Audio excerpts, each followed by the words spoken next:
and teaching practices from India. So I do my best to teach these practices in a really respectful way, and I'm always open to feedback. But basically my goal is to, or my intention is to help people feel more comfortable with their present moment experience and who they are in the present moment. And hopefully I can offer some kind of ease and sense of, I guess, grounding and connection to where you're at right now in your life and your creative process as well. So I will get started. Also, I just like to say that there's no perfect way to meditate. You do not have to be a master meditator. I'm just going to guide you with my voice. And if you get distracted, it does not matter at all. Just do your best to stay with my voice as much as possible. If the words don't resonate, you don't have to worry about that either. Just, you know, use the sound and the tone of my voice to hopefully create a feeling of relaxation, if that works for you. Okay, so I'm just going to ask that everybody get into a comfortable position if you're not already in one.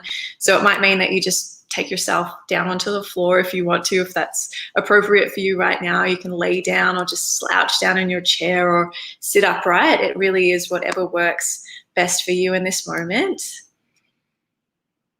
And then if you feel comfortable closing your eyes and you feel safe closing your eyes and it's appropriate for you to close your eyes, then do so. Otherwise, you're just going to take your gaze down to the tip of your nose or maybe down into your lap.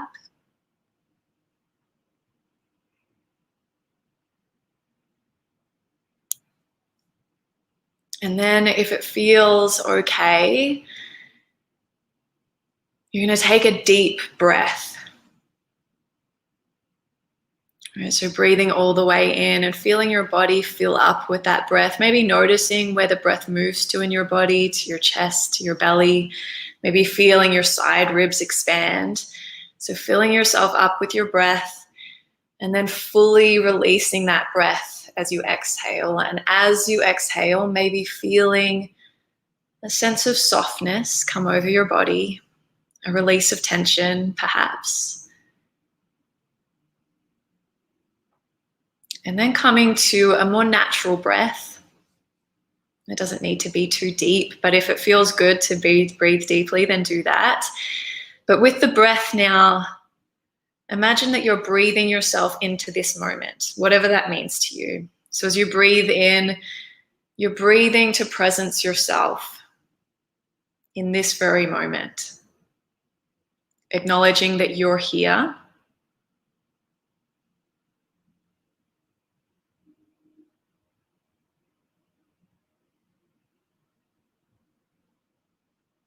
And as you presence yourself and as you connect and focus on your breath, you might be able to quiet your mind.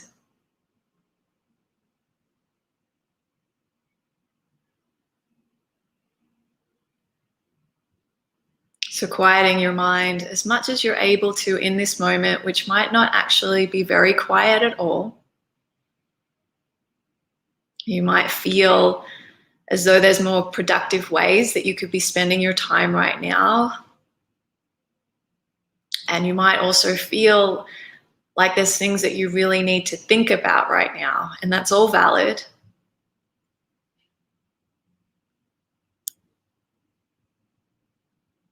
But perhaps experiment with your curiosity and notice whether you can place those thoughts and feelings upon a cloud within your mind and let them float away and fade into the background.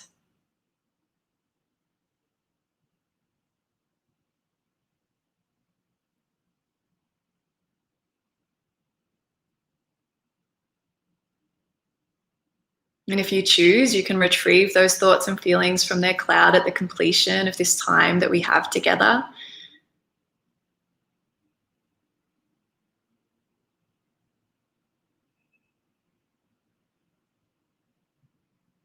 And if during this time together, anything uncomfortable or distracting re-enters your mind, know that it's okay. It's actually just a part of our human experience. But see if you can keep returning yourself to this moment, to each moment, by using your breath Breathing yourself into the here and now, and doing this as many times as you need to.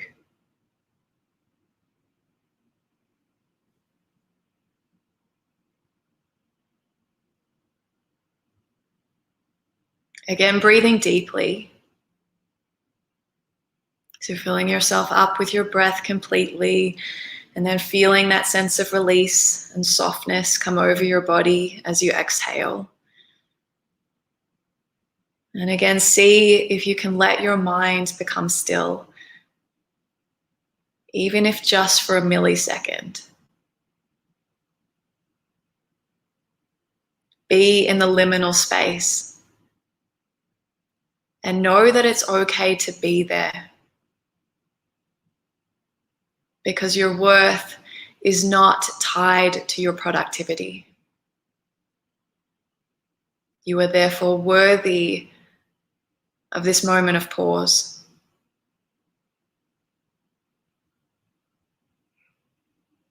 So breathe. Let your mind be still and let yourself rest.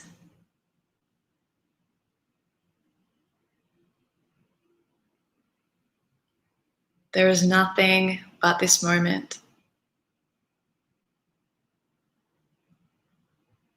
Breathe and let yourself be.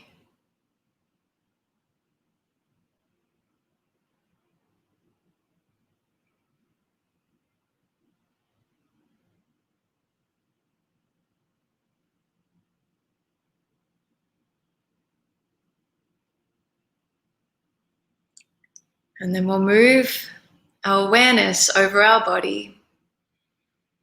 So just quickly scanning from the crown of the head down to your toes, bringing awareness to your physical form and maintaining connection to your breath, presencing yourselves in the here and now.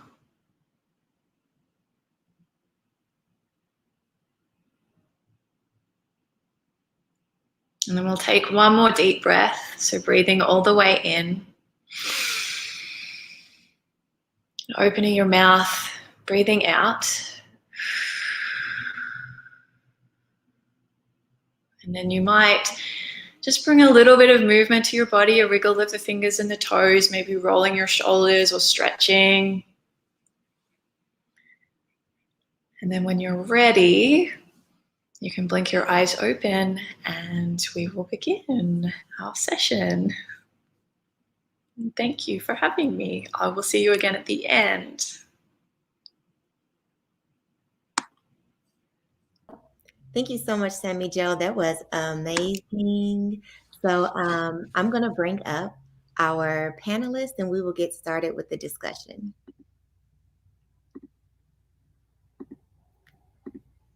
And just as a reminder, everyone make sure that your audio is on. All right. So this is everyone. Hi, everyone. Hi, everybody. Good to see you. All right. So I can hear everyone fine. Can you hear me okay? Yes. Okay. So we're going to dive right on in. We're right on time. This is perfect. And for anyone watching, feel free to add any type of comments or anything like that, questions that you have along the way, because we will be able to see them, to add them, to answer them at the end. But we're going to go ahead and jump right into it. So I guess the easiest way to do this is if I call you all out based on how I see you on the screen so that we don't get too confused. And then once we get more into the discussion, you can just hop in where you see fit. But I'm going to allow each of you to introduce yourselves and tell us about your company. What do you do? I think that you can do that a lot better than I can. So we'll start with Maya. Hi, everyone. Hopefully you can hear me okay. My name is Maya McClendon. I am a Louisville native, and I am the CEO and founder of Time Out, which is a mental health application for athletes and sports organizations. Started that about 2 years ago now. And I was a former volleyball player at the University of Louisville. So it's a pleasure meeting you all. Nice. Mark? Oh, thank you. So good afternoon, everybody. I'm Coach Mark McNulty. I own Action Coach Bluegrass and Southern Indiana. Got offices in both Louisville and in New Albany. And what we do, we're business coaches, and we guide business owners through the challenges of growth. Whether you're a founder or whether you're third generation, growing a business is challenging, both mentally, physically, in all ways. And, we act as your guides and your accountability partner to get to success as you define it faster than you would on your own. Yes. Next, I have Ruthanne.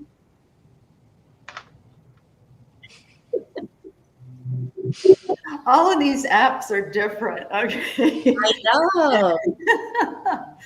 Okay. Hey, everybody. It's good to see you. I'm thrilled to be here. I am Hilary's collaborator and business partner, and we focus on conscious leadership.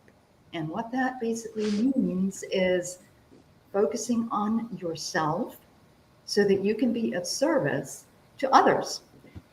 We're passionate about it. It's part of Open Eye, which Hilary can fill you in.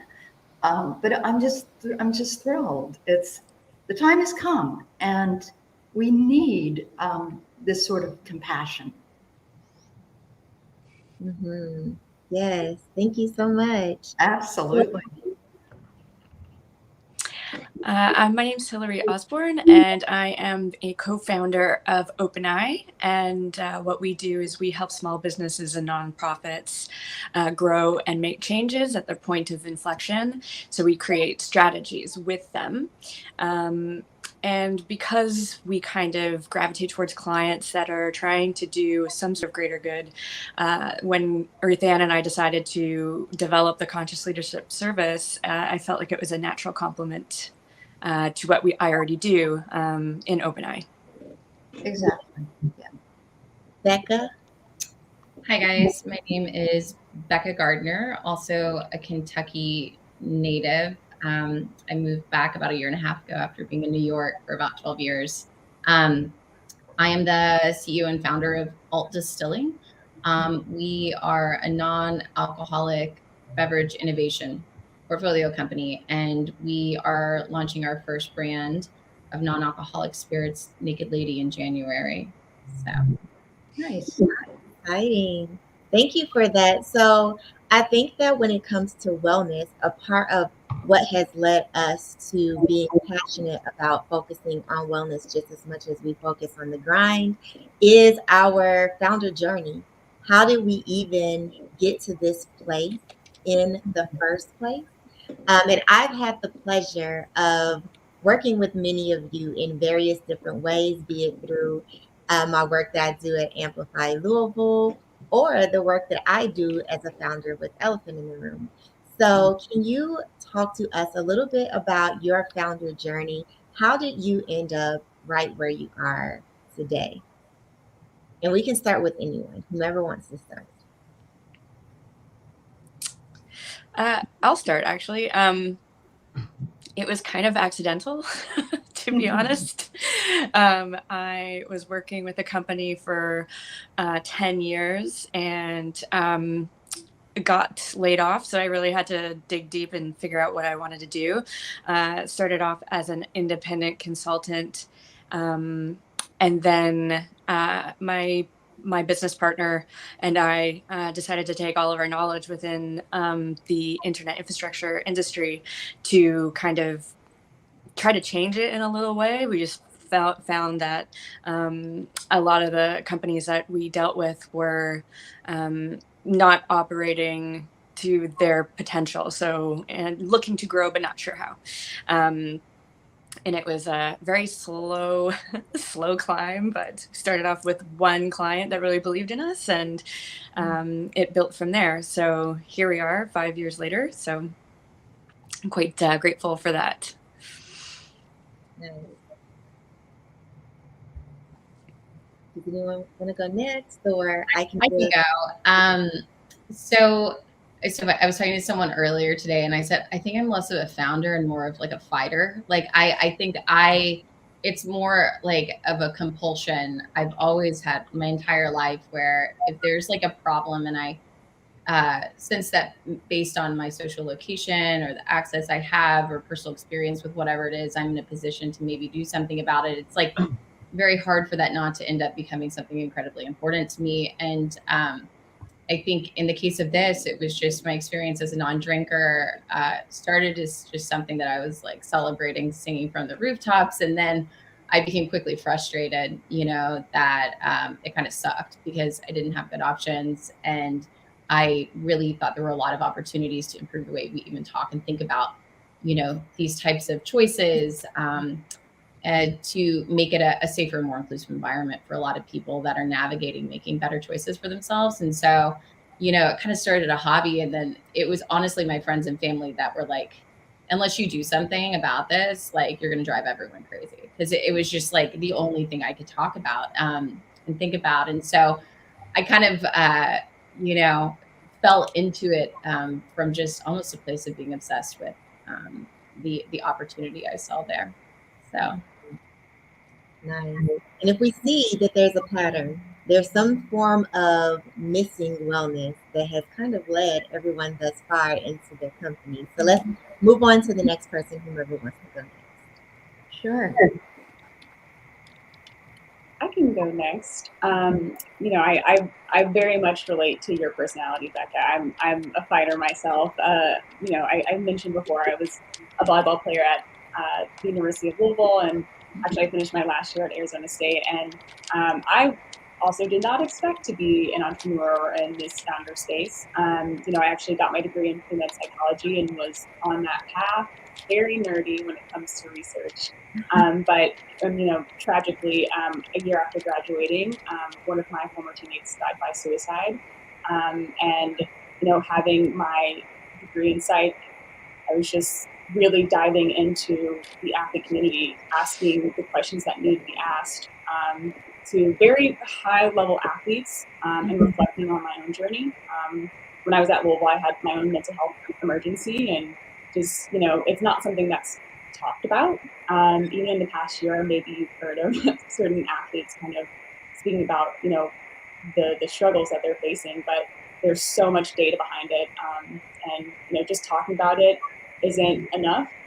Finding real evidence-based solutions and putting in a format that resonates with people is really needed. So just kind of been clawing my way through that. It's a very triggering situation, and for that to be my business is hard. But just kind of understanding if I don't do it, no one else will. But like you said, there's such a big need. So that's my journey. Thank you for that. We have Mark and Ruthanne. You want me to? I'll jump in. I have helped entrepreneurs and small businesses most of my career, and it is the passion that people hold, like you were saying, almost an obsession. I have to do it. It's a calling. And when you put, and I think all of you guys know about social consciousness, and when you blend those two, it's really pretty dynamic.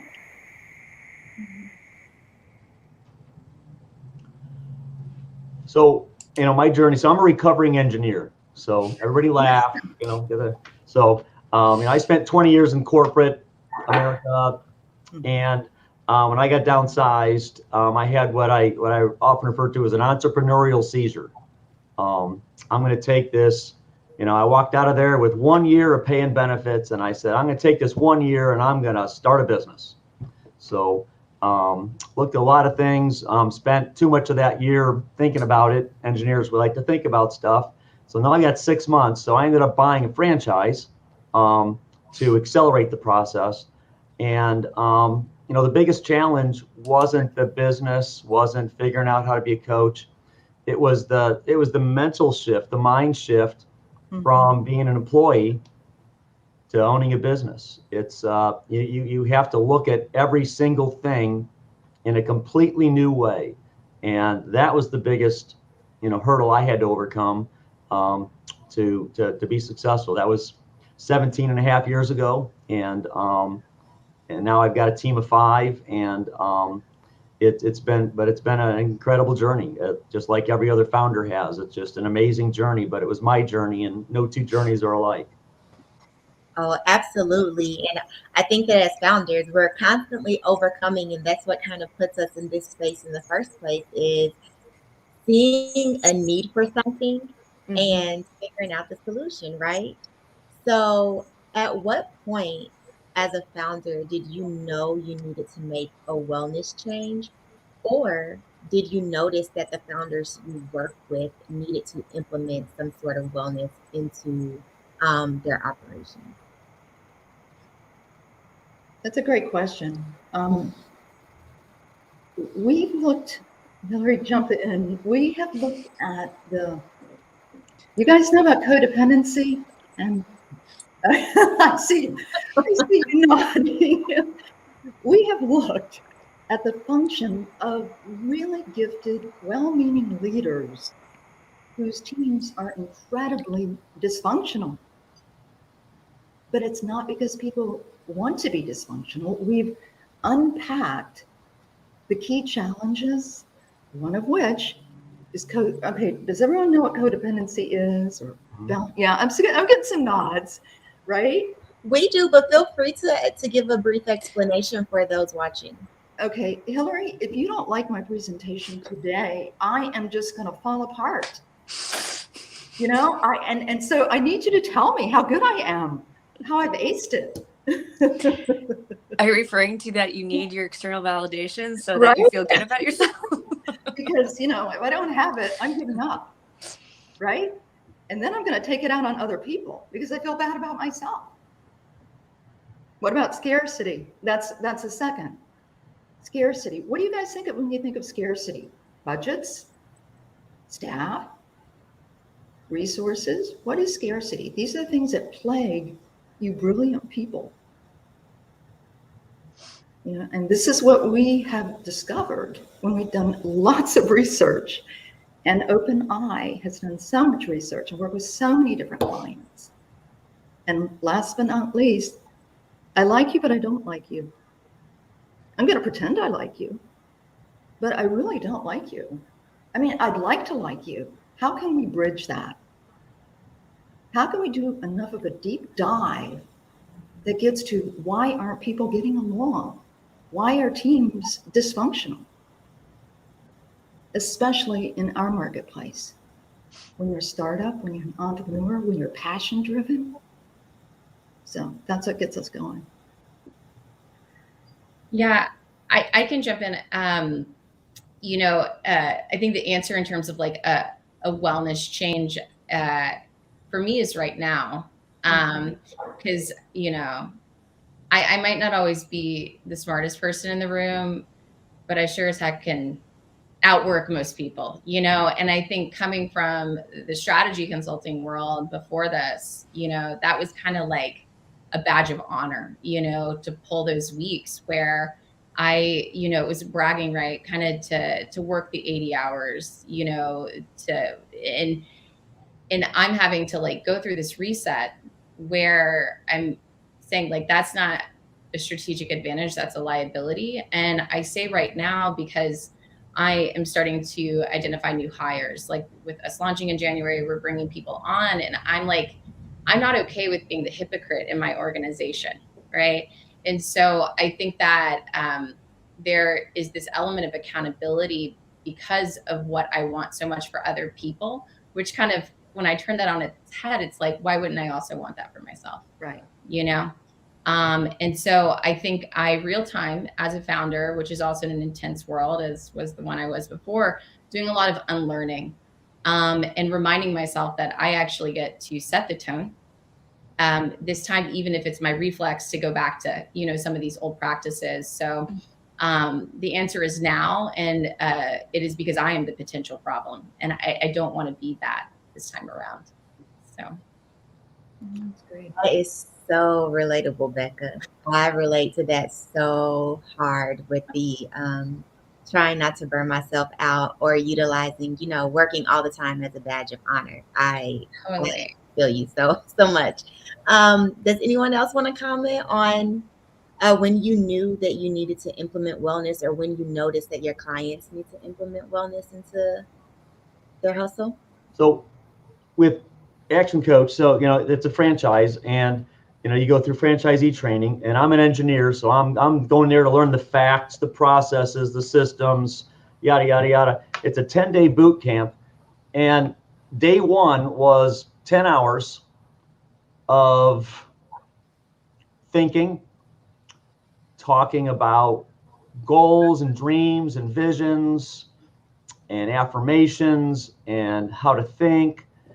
And I remember, halfway through the day, I was thinking, wrong. This is the wrong business. I'm getting out of this. This is wrong. And, of course, I'd paid for it also. I was too cheap to leave without getting my money's worth. So I stayed. But that was when I started to realize that was more important than anything else they taught me in the whole 10 days. And I didn't realize it at the time.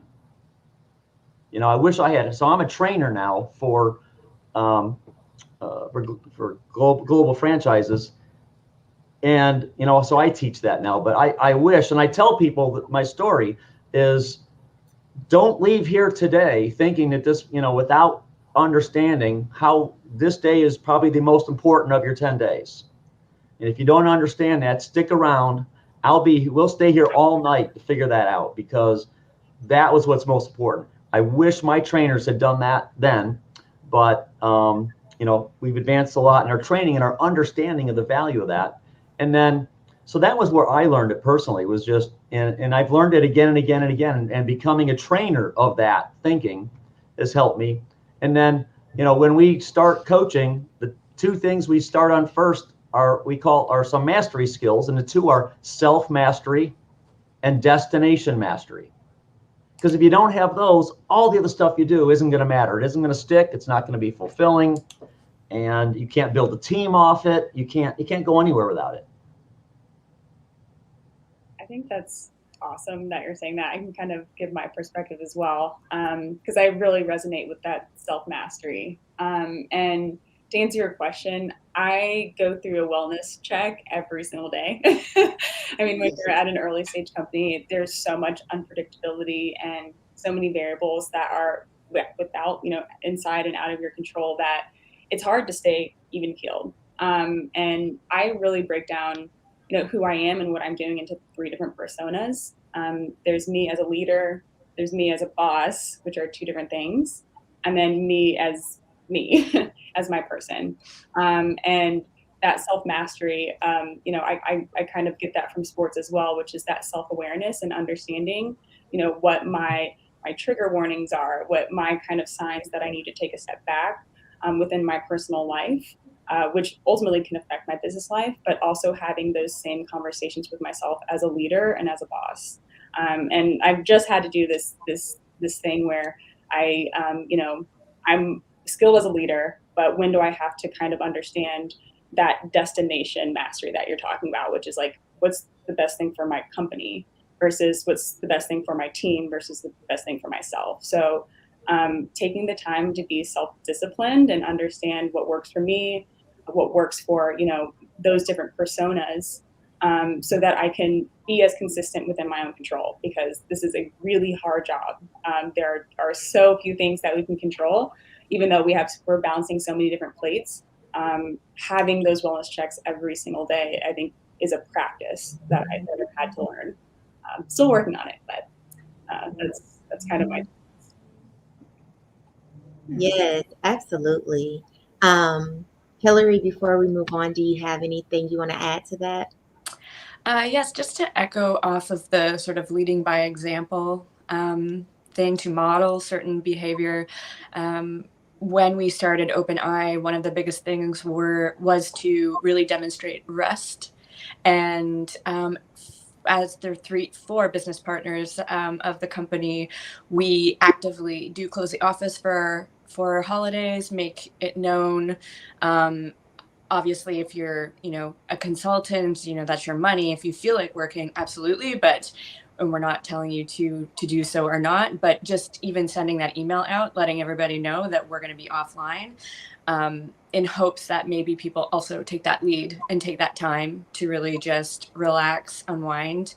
And also just knowing that they're not going to be bombarded by emails or calls from us, that there's, some freedom in that space from work. I love that. I think that's so important to allow your teams to take that time to rest. Also, hard stops are just as important as hard work.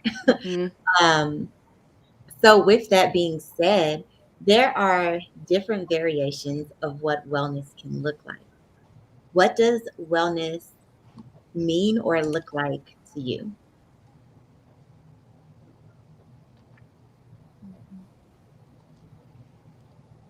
So I don't mind starting. So for me as a founder, and I think it looks different professionally and personally for me, but the two can definitely go hand in hand. But for me as a founder, I think that, and we're going to get into a question later on that I selfishly put in, so I can get some advice from you all, the experts. But one thing that wellness looks like for me is time management, because having good time management allows me as a founder to be able to efficiently work on my business. And right now, as a new founder in my business, without, to Becca's point, spending my entire day, all day, every day, just working, but better using my time so that I have a little bit of balance there. And I'm not experiencing burnout so quickly. So that's one way that wellness looks for me as a founder. So for you all as founders, what does wellness look like for you? Because I'm sure it looks different for all of us. And because there's different levels of what wellness can be, it'll be the perfect example of what wellness can be for others. I'll go first. So the way I define wellness, and this kind of goes for those three personas I kind of mentioned. First and foremost is vulnerability. I think shows that you are in a state of wellness because you have, I guess, the self-stability to be open and be able to ask for help. I think that's just understanding that you can express where you are, shows that you have the ability to, continue to achieve stability. And the second way is really resilience. I think a way that would demonstrate unwellness is if it takes longer to bounce back, right? Like if you don't have the tools to be able to get yourself out of a slump, I think that is the definition of unwellness. So that resilience and being able to say, okay, I'm strong. I stumble sometimes, but I can get back up. That shows wellness. So I think that's how I would define it. Kiona, I love how you said wellness, one size doesn't fit all. I think that's so true. I may love meditation and someone else is like, what is that? I need to go to the treadmill. Yeah. Right?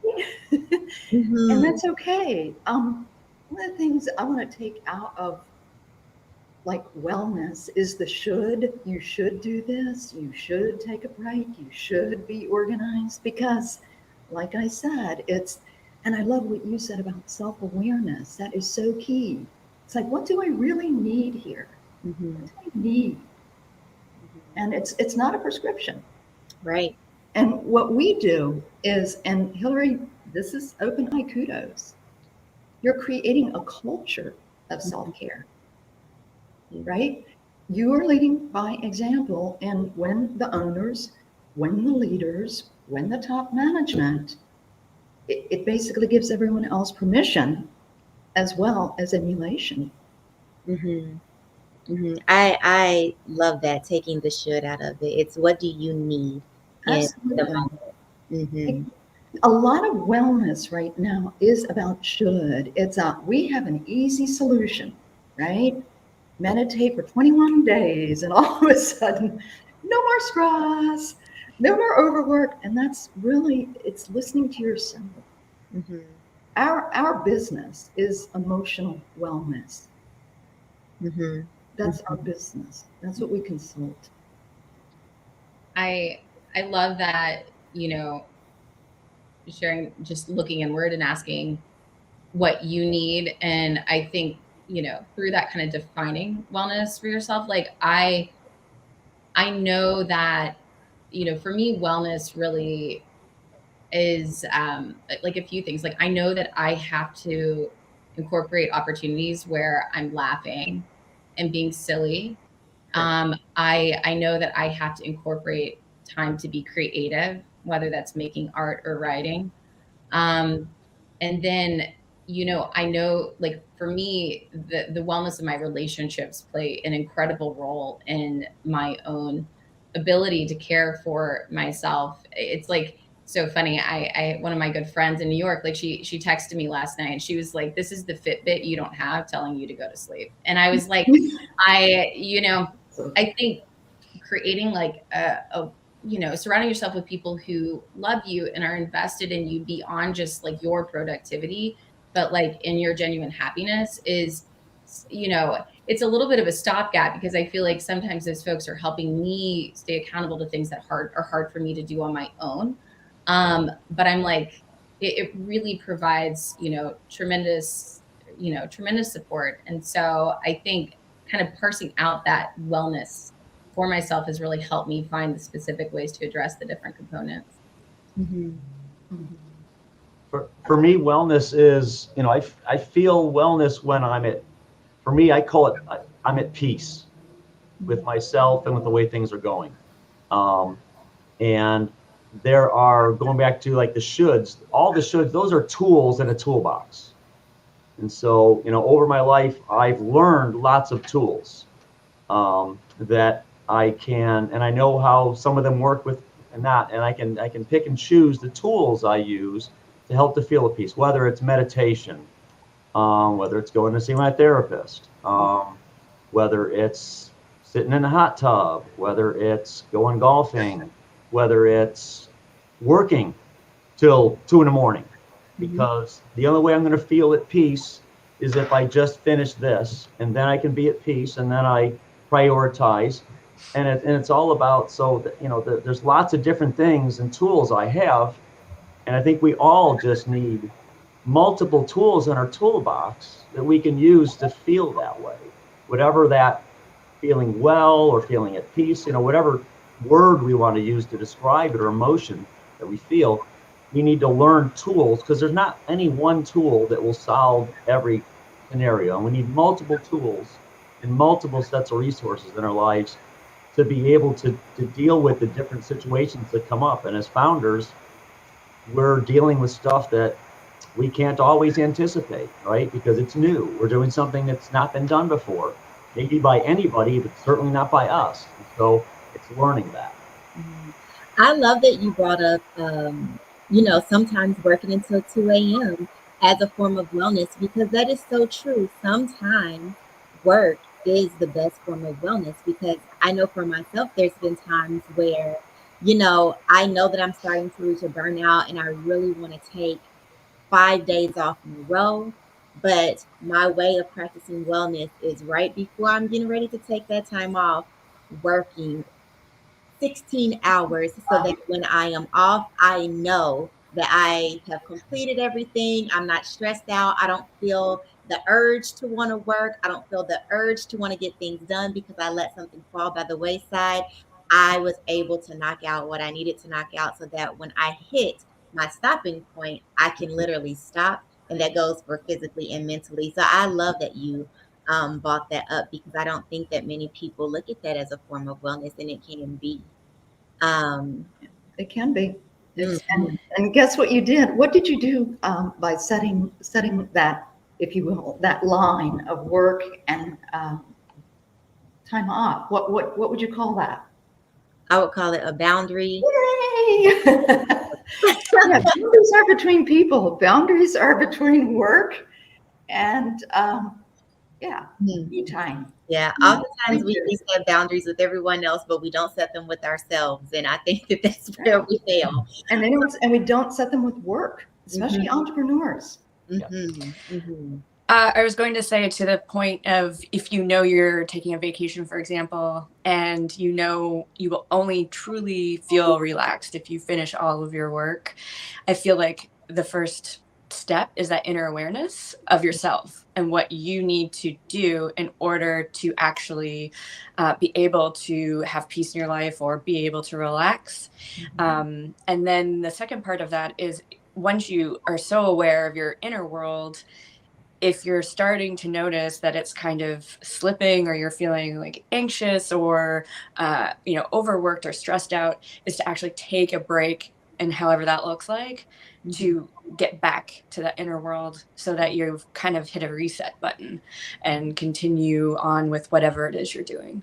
Exactly. So I want to take a little bit of a pivot and talk about mental health. So as founders of a certain stage, there comes a point where you have to seek funding, whatever, in various ways, right? In order for us to grow and scale. There's no getting around that part. And sometimes part of getting funding is pitching. And when you pitch, you are constantly receiving feedback about something that is very personal to you, right? Because most of us, our companies they're our babies. They're the things that we nourish, we want to grow, we want to watch succeed. They were typically birthed out of a little piece of us that needed to be fulfilled. And receiving feedback on that constantly can be hard, even though it's there to help us. It can be hard. So for founders who are in that specific stage, how would you suggest that they take care of their mental health amidst being immersed in that sort of world for a season? I can start for this one. This is something that I've really struggled with in the past, and I'm sure all of you have heard this in some way or another, but they'll say to not take it personally, which is obviously super hard because it is your company and it means the world to you. But what I think happens is you tend to kind of tie yourself into your company, and it's so hard not to, instead of thinking of it as a mixed match between the funder and what your services or product is, or what it is your company does.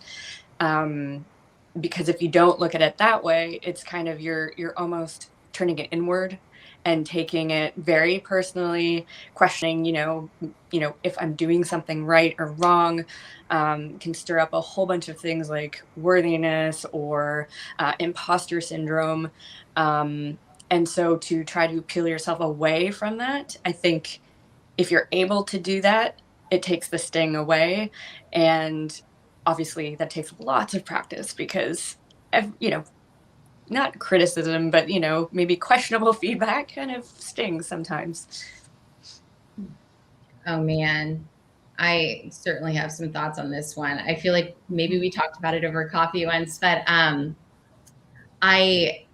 I think what I'm saying now after going through the fundraising process is probably a little bit different than what I would have said before. So I want to say that this is also informed by a lot of trial and error.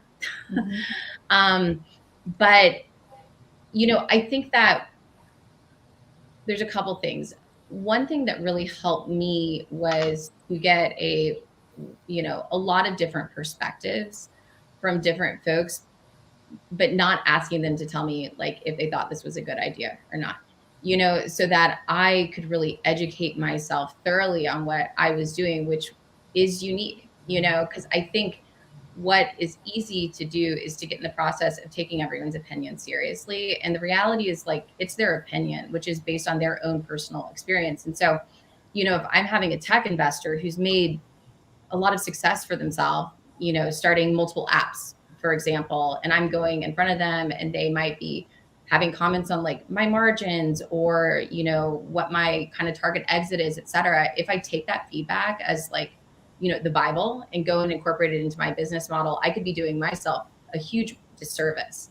And so what I've really found myself doing is kind of categorizing the people that I actually, you know, take their advice more seriously. So, you know, the folks that I go to for creative and the folks that I go to for kind of like the financial input. And because otherwise what you're going to do is like water down your vision by trying to appeal to everything. And that takes away what really, I think, distinguishes each individual.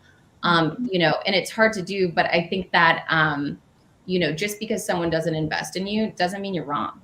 It might mean that you should keep doing exactly what you're doing, and it's just not for them. And I think that having kind of that shift in awareness has really helped me, because it allows me to take it less personally, you know, because I've kind of gotten to this point where it's like, it doesn't really feel like it's about me. It really feels about like what I'm trying to accomplish. And if this is input that I think might help support accomplishing that. But I think this detachment, the emotional kind of detachment from some of these things has only happened after I've spent a lot of time crying, you know, when I didn't get the input I wanted. So I'm going to just be real with you on that. What was the turning point that allowed you to detach? Was it just experience or? I'll tell you, and this is why I think we all can play a big role in people's experiences. So I pitched at this thing, and you know, it was like a 5-minute pitch, and it was over the summer, and you know, the speaker of the event actually pulled me aside afterwards and was like, "Hey, I'd love to like talk more." And you know, in my entrepreneurial mind, I'm like, "Oh my God, he's going to tell me I did horrible and tell me all these things I can do better." And you know, I got on the phone with this guy, and he was like, I think you have a big problem. And I was like, oh my gosh. And he was like, I don't think you know how great you are. And he was like, and I think that's what's standing in your way. And just the effect that this one person who I never met, hearing that, you know, that really planted a seed for me, being like, you know what, I've been living in this delusion for the last year that I'm not good enough. I can't do it. I don't have money because I'm not capable. And it's just not that, you know, it was more of a reflection of my learning process, me refining the scope of what I wanted to do. So I sure, you know, it's like had answers to the questions that would be posed, but like, just because people, you know, I think in entrepreneurship, there's a lot of people that like to give opinions and a lot of people who consider themselves experts. And I think people are really generous with their opinions, whether or not they're solicited. And a lot of times that just means people have had exposure to more information than you know, and a lot of it's not rocket science. And so to all the entrepreneurs out there just getting started, I just like, I want you to know that there's a lot that you will learn, and you'll just learn it. You know, it's not like there's some mystery to be discovered. And if anything, I think it's more of a function of just like persistence to honing in closer on what it is specifically you're doing. But into everyone out there who has the opportunity to tell someone they're great today, like, I think that can make a big difference for people. That's very cool. I feel like I might be that young entrepreneur that you're speaking to. Great. So no. Experience. And I think, you know, because I am used to receiving a lot of constructive criticism all the time, I kind of already have that attachment at baseline, but this is new territory for me, right? Like, this is also like my livelihood and a new version of myself. And I think the whole notion of reframing everything into like yet, like no matter what they say, it's like, I just haven't done it yet. Not like I'm failed, like this is the end. I really, you know, the whole, you know, don't use should statements, like there's no should. And you know, everyone giving me advice is older than me typically and has X more years of experience than me. But what I'm realizing as I'm overcoming my imposter syndrome is no one really knows what they're doing at the end of the day. It's just about critically thinking, being quick on your feet, and being resilient. And so, you know, taking that feedback, saying thank you, and just saying I'm not there yet. and pivoting and knowing when to trust myself versus, oh, this person said this because this is their lens. So that's kind of where I am right now as well. And therapy helps. I think I've found Oh, therapy. Everyone should be in therapy. It's just one. Sorry, then I'll shut up. But like one other comment on that, I've realized is like, I think that what can feel like imposter syndrome or naivety might actually be a strategic advantage for a lot of us that are just getting started, right? So if you're getting advice from someone who's been doing something for like 20 or 30 years, like the world is a little bit different now, So in the spirits industry, which I think in a lot of ways is a bit more archaic, like, I've realized that also asking a lot of questions can be helpful, because if somebody's like, this is how it should be, and you're like, why? And then you might get to a point where the answer is just because it's always been done that way. And that doesn't feel like a sufficient justification for me, especially when what we're all on this call wanting to do sounds like bringing about change. And so I would just say the unfamiliarity with the way things have done, I think, is also a strength, which is a complete flip on the head, I think, of what we can feel as an insecurity. So just be like, I don't know, because I'm so awesome. No, that's not what you would tell anybody, but. Yeah, and I think, it's maybe my generation as well, just the fight back of like, I don't really care how it's been done. The world looks so much different and it's moving at a different pace. And really, I have a friend who is a producer in LA, and she's very young as well, just kind of saying, you are on this journey because you have this, no one else is in your position. You're a blueprint, like you've never been done before. So you are the perfect person to be doing exactly what you're doing right now. So even if you fall and make a mistake, like that's the lesson that you had to learn, right? Like that's how I'm always kind of thinking about it is, failure is essential. So. And Maya, what you said too about trusting yourself, that's the biggest thing. Yes. Just to make sure, that you're in touch with that. But, even if a funder is approaching you, and it could be all the money in the world, but if something's not feeling right, I feel like sometimes people bypass that feeling, think that, oh, they're crazy. Like, I'm crazy. I shouldn't do that. I should just take that opportunity. But to be analytical in how that partnership would look like, I feel like that's really important too. And that goes back to trusting yourself. Yeah, and guys, just to validate all this, remember we said we looked at 3 major problems that entrepreneurs face. Scarcity. Scarcity is, I'm not enough, right? I don't have the right pitch. I don't have the right product. And this is what we challenge. Trust being obviously huge. Yeah. 2 quick thoughts, going back to what Becca said, it's just feedback. It's not fact. It's opinion. It's feedback. Take it for what it is. Take the part out of it that you find valuable, ignore the rest. And the other thing I'll say is it is emotional.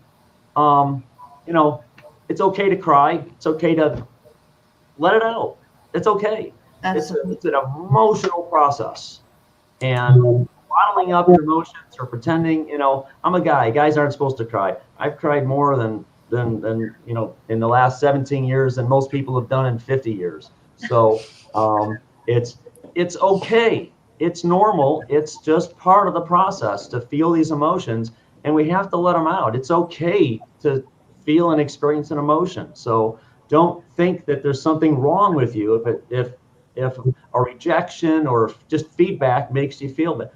That's okay. Feel it, own it, and then let it process it, and then go get them. I have another thought on this as well. I don't know. I'd love to hear everyone's kind of response to this as well. I think the whole notion of like expectations, that plays a huge role in mental health in general. And I know when you set up these meetings, you may be relying on some of these to come through. But advice I give is don't have huge expectations that will crumble you if it doesn't go the way you want. But so that's a luxury sometimes when there is that scarcity of funds. So I think like managing your expectations versus critical things that need to get done, that's tough. And I think that's where maybe that breakdown in emotional and mental health comes, where I really needed that. That's when the blank comes in. So I know that's a huge theme that I'm managing right now as well. Mhm. Mhm. And I love what you're saying about that, because what it's bringing forward is find a team you can trust, you can seek help from, that you can get the support.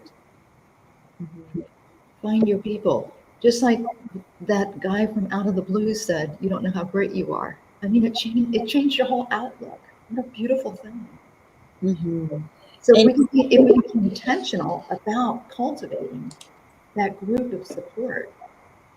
Yeah. And while I think like mentors are essential, to have one or two people that you can use to check yourself, especially with the tough feedback. I think, the spontaneous affirmations that we all have the opportunity to provide sometimes, I think are the ones that get us the deepest. I will tell you right now, if I didn't have Hilary, I would be walking in circles and bumping into the wall as I go, right? It's just, there's that creative support, emotional support, vulnerability, all that good stuff. And I sense that in this group. I sense people doing a bit yes, this good job, you all. This was awesome. This was such good information for people to have, because it's hard to manage when you constantly have positive and negative things coming at you. And I love the point that you made up, Maya. It's one of my favorite points, is remembering that in the world of entrepreneurship, unless you are going from like passing down the family business, none of us know what we're doing. I like to call it Entrepreneurship University. You have no clue what you're doing until you get there, and you just kind of figure it out along the way. And all of us were there at some point, even people who are where we want to be were once where we are not knowing. And it's probably my biggest bit of advice to people who come to me and say, "Oh, I don't want to start because I don't know X, Y, and Z." I'm like, you're never going to know it unless you do it. I mean, I think that it's why we say we birthed a business, and it's like our baby, because it's kind of like becoming a parent. Most parents have no idea what they're doing until they have their kid. And it's like, we're just going to figure this out together. And it's the same way with entrepreneurship. So I love that you brought that up. You all, I hope that people are able to take all of that information and apply it as they go on that journey of growth. So thank you for that. So as we near the end, my next question for you is, and this might be the last one, just depending on how conversation flows, but when it comes to wellness, most people think of it in a traditional sense, right? I rest, I take a nap, I take time off, I go get a massage, I go on vacation, all of those traditional senses, right? But as founders, if we're being realistic, it is great to have that bit of information and to be mindful of that. But a lot of us, especially in the early stage or growth stage, where we don't have the luxury of just working on our businesses yet, we are working in them and on them. Some of those things aren't always things that we can do at that moment, right? So, what are some ways that founders can incorporate wellness literally into their daily routines, their daily work days, as they are within the hustle and bustle? What are some ways that founders can implement wellness into that? I have some thoughts on that one. I would say the first thing would be to be proactive about not getting yourself to the point of burnout. So that could look like, in the very start of your day, taking 15 minutes before you start answering emails, phone calls, all of that, to really prioritize what it is that you really need to get done that day. So that way you have a list, you can really focus on that. If there's things that are coming at you that you could definitely delegate, freely do that. One of my favorite things to do is, like, I might not be able to do a workout at the gym after work. I could be super tired or just have too much work to do. If you are able to have a meeting with somebody, take a walk and have the meeting. Something simple, just getting up, moving your body, nothing crazy.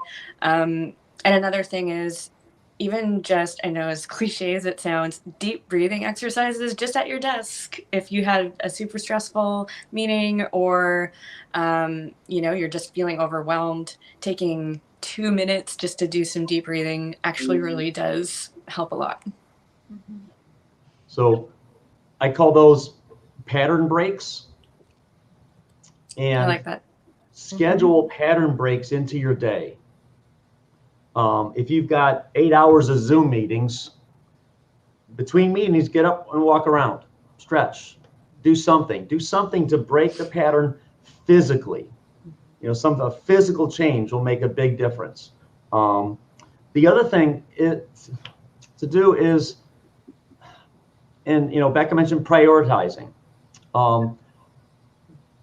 My number one advice for anybody starting, founding, is, or even been running it for a long time, get really good at prioritizing. Go back to the vacation example. The week before vacation, we are magically incredibly productive the week before we leave on vacation. And the reason is because we have a short-term goal that is really important to us, and so we prioritize the heck out of things. And the stuff that's not important and urgent, we just let it go. Founders need to do that. Everybody needs to do that every day of your life, not just the week before you're going on vacation. We're in a day and age where we will never get all the work done. We will never get caught up. If you're in a business and you get caught up, there's probably something really bad about to happen to your business, because you've run out of things to do. That's a bad thing. So that's part of the self-mastery, is learning how to prioritize. And it's not about getting everything done. It's about getting the right things done. And when you do that, and you just let the rest go, and just let it be okay that you're not going to get to everything, because you're not. Learn how to prioritize so that you do the right things at the right time, and everything else gets easier. I love all of those. I think two things that in addition, that I've been thinking about a lot lately. One is, like, it's okay if it feels crazy right now and you literally feel like you're flying by the seat of your pants. Because I think part of the reality is, like, there's just a ramp up, and you go from almost just like begging and pleading and trying to appeal to people to believe in your dream and vision, and then you're doing it, then you're actually doing it and building it. And, like, I think there's this phase, which I very much feel like I'm in, where I'm like, wow, my systems and structures from before need to be checked, and so I'm almost doing like a current state analysis of my world to be like, where are there opportunities for efficiencies, where there are opportunities to maybe delegate some things that I historically have felt like needed to be something I did. And just, it's fair to assume that, like, a year and a half ago, I was like in my parents' basement watching Tiger King. Like, there's more on my plate today, So I think the other thing is also just a reminder that I honestly tell myself every freaking day is, like, my timeline is my own. And my timeline is my own. My timeline is my own, because I think that there is just a lot of folks can make you feel that, like, you have to do this as fast as possible, get a product out, do it as fast as possible, get clients as fast as possible.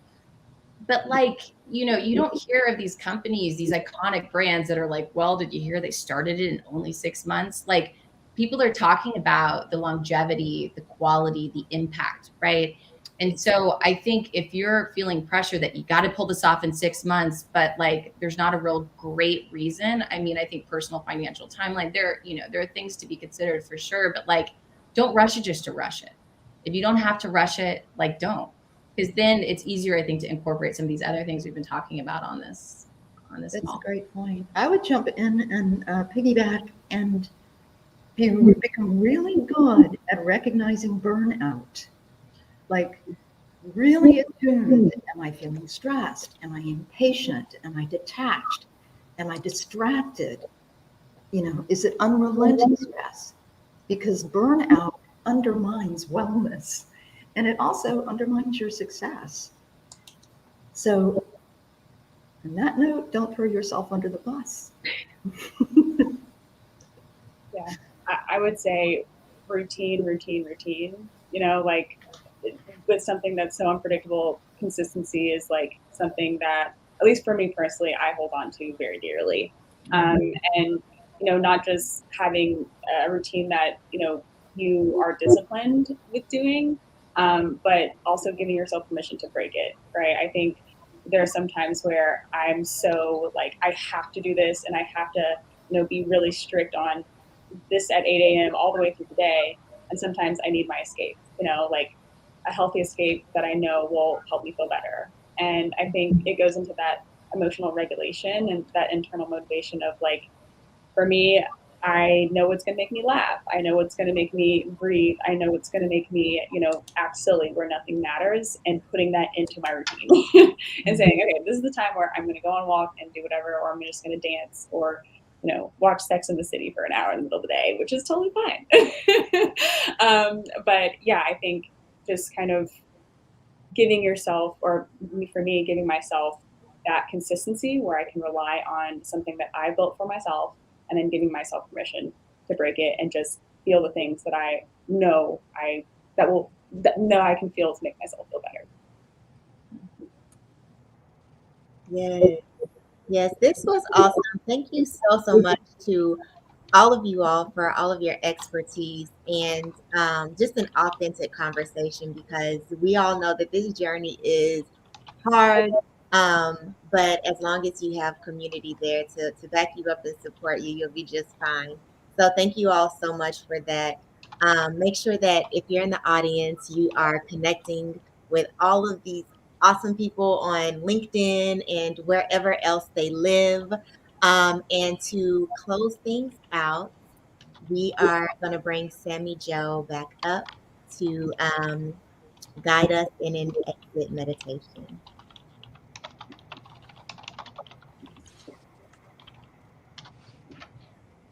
All right. Hi again, everybody. All right, so let's get comfortable again after that really great discussion. So getting comfortable in your seat, or maybe finding your way onto the floor again. And then once more, if you feel comfortable closing your eyes, do so. If not, just soften your gaze.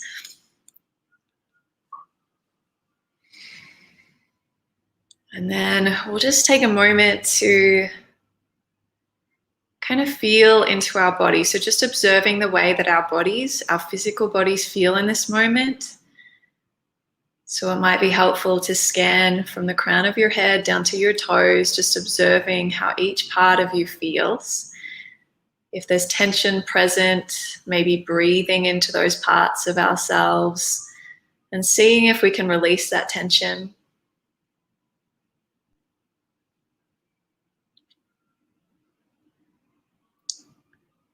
Seeing if we can create a feeling of relaxation once again. And if not, please don't worry about it. We're just going to do our best. And that's all we ever have to do.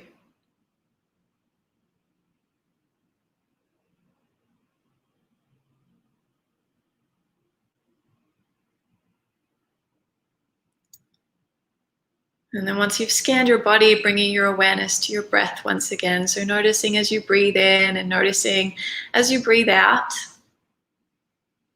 And taking a moment to begin the integration process. So all of this wonderful information that you've just absorbed, letting it really sink in.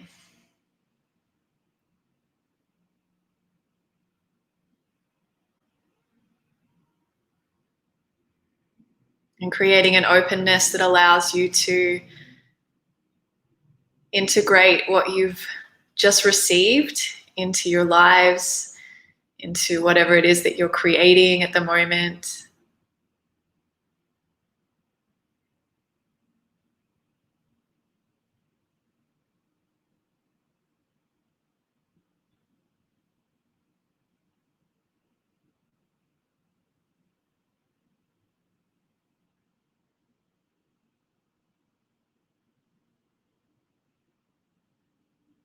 And then acknowledging also that you're worthy of the breaks that you need, you're worthy of the care that you need.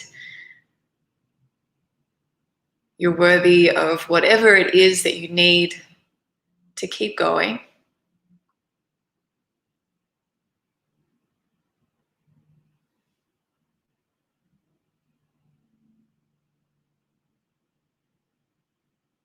And so if it feels okay for you to do so now, maybe taking your hands over your heart, one on top of the other, just resting your hands at your heart space or your chest, maybe breathing into your hands.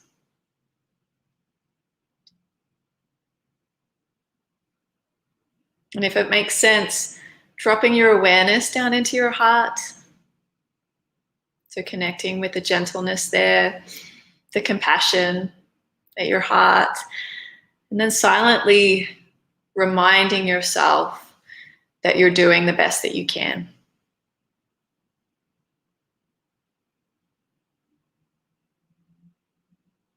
Again, silently saying to yourself, reminding yourself, I am doing the best that I can.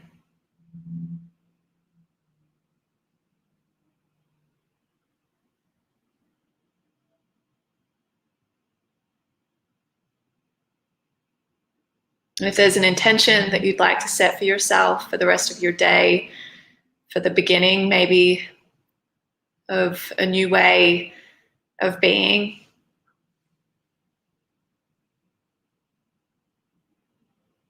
and then go ahead and set that intention now.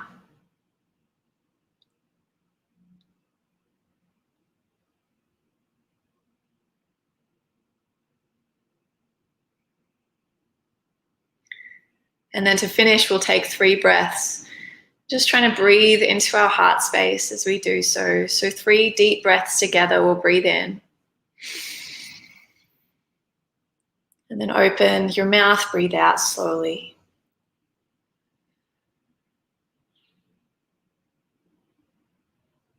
Again, breathe in.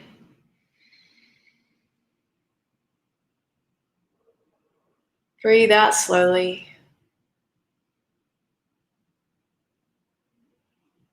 And then last time, breathe in.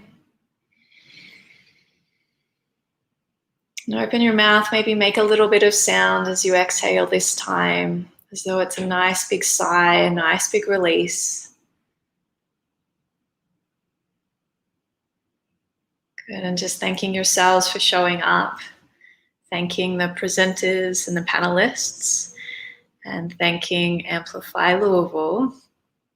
And then when you're ready, blinking your eyes open, maybe bringing some movement back into your body and continuing on with your day. Thank you again for having me. Thank you so much for that, Sammy Jo. That was awesome. Thank you all for watching. Thank you to all of our panelists for participating. For more events like this, you can find them all at amplifylouisville.com. Follow us on Instagram at Amplify Louisville, and we look forward to the next one. Thank you.